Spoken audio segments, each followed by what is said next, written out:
Big bang के बाद तश्कील कायनात के अव्वलीन मराहिल।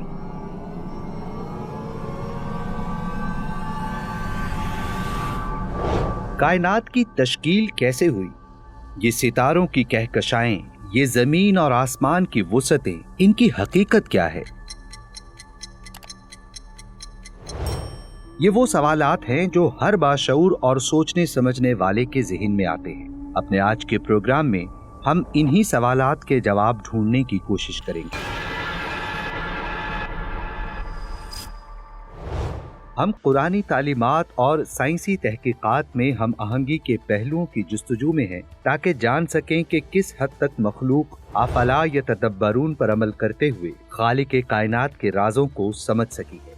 इस सफर में हमारे साथ रहने के लिए हमारे चैनल सुनो मुस्लिम को सब्सक्राइब कर लीजिए। सबसे पहले बात होगी कायनात की तश्कील पर, जो सितारों और कहकशाओं से मुज़य्यन है और जिसमें जमीन और आसमान की बेपनाह वुसअतें हैं। साइंसी तहकीक में कायनात की तश्कील का आगाज 13.8 अरब साल कबल बिग बैंग से हुआ। कायनात उस वक्त एक इंतहाई छोटे और कसीफ नुक्ते में मौजूद थी, जिसे सिंगुलैरिटी कहते हैं। इसमें मौजूद मादा और तवानाई इतने ज्यादा थे कि इसका तसव्वुर करना भी मुश्किल है। बिग बैंग से पहले उस कसीफ नुक्ते यानी सिंगुलैरिटी में दर्जा हरारत इतना ज्यादा था कि किसी भी एटम या मॉलिक्यूल की तश्कील मुमकिन नहीं थी। इस दौरान मौजूद दर्जा हरारत का अंदाजा तकरीबन 10 की ताकत 32 केल्विन तक लगाया गया है, और ये एक गैर मुस्तहकम हालत थी जहां सिर्फ तवानाई का वजूद था। बिग बैंग थ्योरी के मुताबिक कायनात एक वक्त में ना होने की तरह थी, फिर अचानक एक धमाका होते ही बुनियादी जर्रात जैसे क्वार्क्स और ग्लुऑन्स बनने लगे, जो बाद में प्रोटॉन्स और न्यूट्रॉन्स में तब्दील हुए। इस अजीम धमाके के साथ ही कायनात ने तेज रफ्तारी से फैलना शुरू किया, और ये सिलसिला आज भी जारी है। जहां तारीक तवानाई यानी डार्क एनर्जी जैसी कुव्वतें कायनात के फैलाव का सबब बन रही हैं, वहीं कशिशे सकल यानी ग्रेविटी मादे को एक दूसरे के करीब लाने के लिए कोशा है। आज साइंसदानों ने दरियाफ्त किया है कि कायनात का फैलाव न सिर्फ जारी है बल्कि तेज होता जा रहा है। ये फैलाव कहकशाओं को एक दूसरे से दूर कर रहा है, और यही वजह है कि कहकशाएं वक्त के साथ मजीद दूर होती जा रही हैं। कायनात का फैलाव या इसमें होती वुसअत से मुतालिक कुरान का बयान है,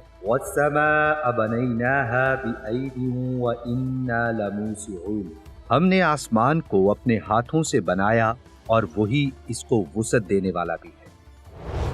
अब सवाल ये है कि कायनात के फैलाव से यहाँ क्या मुराद है? तफसीर तहसीरुल कुरान में है कि कायनात के फैलाव की बेहतरीन मिसाल इंसान है कि जिसकी नस्ल में मुसलसल इजाफा हो रहा है। फिर इसी एतबार से जमीन की पैदावार बढ़ने के भी असबाब होते जा रहे हैं। इसी तरह लातादाद सितारे और कहकशाएं हैरतदानों को बरताए हैरत में डालकर उनके इल्म को हर आन चैलेंज कर रहे हैं, और जैसे जैसे हैरतदान पहले से ज्यादा ताकतवर और जदीद दूरबीनों की मदद से कायनात का मुशाहिदा कर रहे हैं, तो उन पर हर आन कायनात के फैलाव का इंकिशाफ हो रहा है। इसलिए कि सैयारों का दरमियानी फासला बढ़ रहा है, और इसलिए भी कि नए नए इजराम भी मुशाहिदे में आ रहे हैं। कायनात के इसी फैलाव को देखते हुए अल्लामा इकबाल भी बोल उठे थे कि ये कायनात अभी ना तमाम है शायद, कि आ रही है दमादम सदाए कुन फयकून। बिग बैंग के अजीम धमाके के साथ ही कायनात का होने वाला फैलाव कॉस्मिक इन्फ्लेशन कहलाता है। इसके नतीजे में कायनात के हजम में बेतहाशा इजाफा हुआ और ये ज्यादा मुस्तहकम हालत में आने लगी। जैसे जैसे कायनात फैलती गई, इसका दर्जा हरारत कम होने लगा। तकरीबन 3 मिनट बाद न्यूक्लियर फ्यूजन के जरिए हल्के अनासिर जैसे हाइड्रोजन और हीलियम की तश्कील हुई। एक तखमीने के मुताबिक बिग बैंग के चंद लाख साल बाद कायनात का दर्जा हरारत इतना कम हो गया कि एटम्स की तश्कील मुमकिन हुई, और इसके नतीजे में एक मुस्तहकम कायनात वजूद में आई। अगले मरहले में दर्जा हरारत मजीद कम हुआ तो कहकशाओं और सितारों के बनने का अमल शुरू हुआ। ये सारा अमल इतना मुनज़्ज़म और मुस्तहकम था कि किसी भी ट्रांजिशन में रत्ती बराबर भी खलल पैदा ना हुआ। इसीलिए कुरान करीम का 1400 साल से दावा है اِنَّا كُلِّ شَيْءٍ خَلَقْنَاهُ بِقَدَرٍ، ہر شے ایک مقرر اندازے سے بنائی گئی ہے۔ ناظرین، ہم میں سے اکثر نے اپنے اسکول کے تعلیمی دورانیے میں پروٹونز، نیوٹرونز اور الیکٹرونز کے متعلق ابتدائی طور پر پڑھا ہوگا۔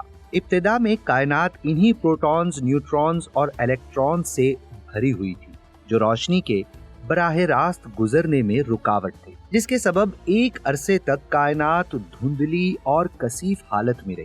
وقت کے ساتھ ساتھ کائنات کے پھیلنے اور سرد ہونے کا عمل جاری رہا۔ تقریباً 3,80,000 سالوں بعد کائنات اتنی ٹھنڈی ہو گئی کہ پروٹون اور الیکٹرون آپس میں مل کر ہائیڈروجن ایٹم بننے لگے۔ اس عمل کو ری کمبینیشن کہتے ہیں۔ جیسے ہی ایٹم بنے، روشنی کی شعاعیں آزادانہ طور پر سفر کرنے لگی اور یوں کائنات روشن اور شفاف ہو گئی۔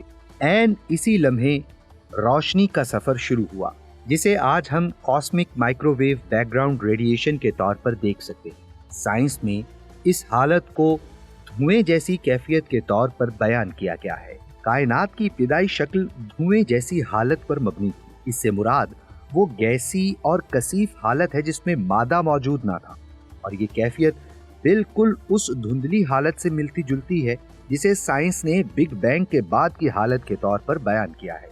یعنی بگ بینگ کے فوری بعد فضا میں صرف دھوئیں کا راج تھا۔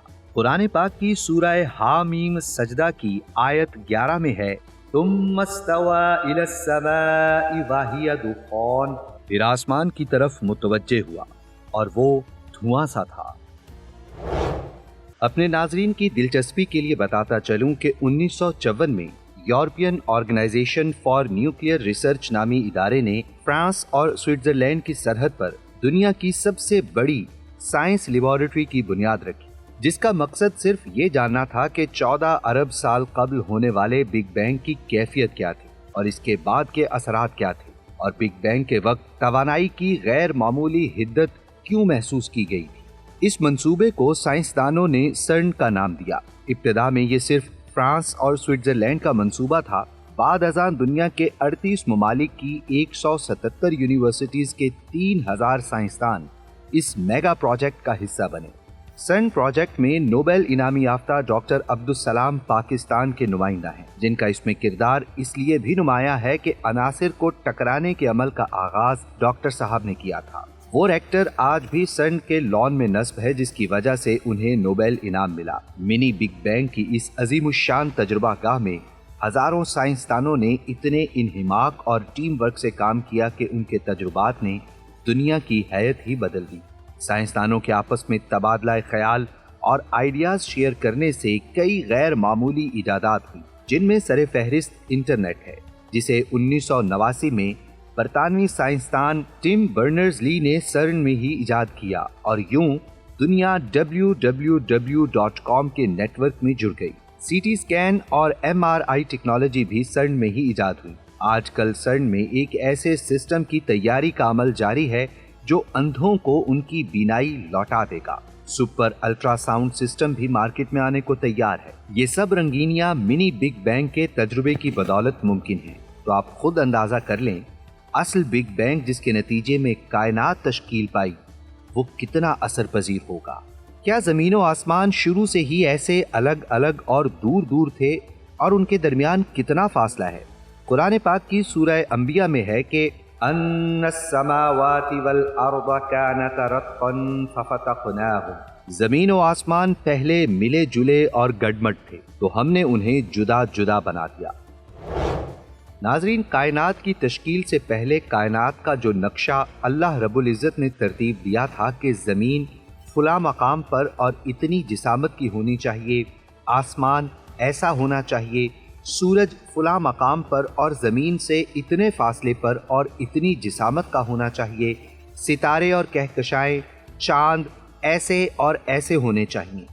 یہ کائنات ایک خود کار نظام کے تحت اللہ کے ترتیب دیے گئے نقشے میں ڈھلتی گئی، جسے رب العالمین نے سورہ حامیم سجدہ میں بیان کیا ہے، فَقَالَ لَهَا وَلِلْأَرْضِ ائْتِيَا طَوْعًا أَوْ كَرْهًا، تو اسے یعنی آسمان اور زمین دونوں سے کہا آ جاؤ، यानी मेरे हुक्म की इताअत करो, खुशी से करो या मजबूरी से, लेकिन हर हाल में करना पड़ेगी।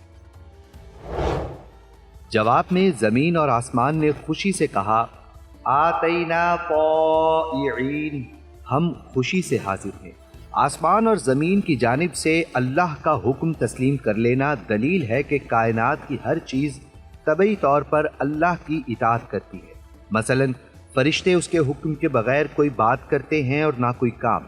इसी तरह सूरज, चांद, सितारे, बादल, हवाएं, समुंदर, नबातात और हैवानात व जमादात, गर्ज हर चीज़ अल्लाह ताला के हुक्म के मुताबिक चल रही, ज़र्रा बराबर इधर उधर नहीं होती। तो ये सब चीज़ें मजबूर होकर नहीं बल्कि अपनी रिज़ा और खुश दिली से मालिक के हुक्म पर चल रही हैं। अल्लाह करीम ने अपने रब होने की ताकत से तमाम अजराम समावी को एक वहदत से जुदा जुदा करके मुख्तलिफ अजसाम की शक्ल दी और यूं तमाम समावी कायनात को वजूद मिला, जिसका इजहार रब्बुल आलमीन ने कुरान पाक की सूरतुज़ ज़ारियात में फरमाया, वस्समाअ बनैनाहा बिअयदिन व इन्ना लमूसिऊन, और हमने कायनात के समावी तबकात को ताकत के जरिए पैदा किया और हम ही उसे वुसअत पजीर रखते हैं।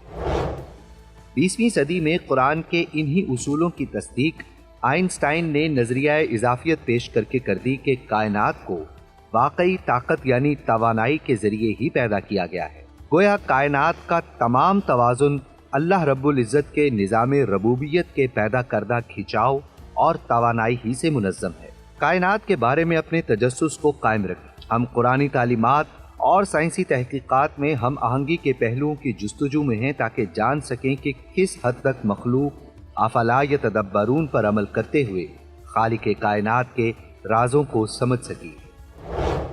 इस सफ़र में हमारे साथ रहने के लिए हमारे चैनल सुनो मुस्लिम को सब्सक्राइब कर लीजिए। इस वीडियो को लाइक करें और कमेंट सेक्शन में ये भी बताएं कि आप आइंदा किस मौजू पर तहकीकी वीडियो देखना चाहते हैं।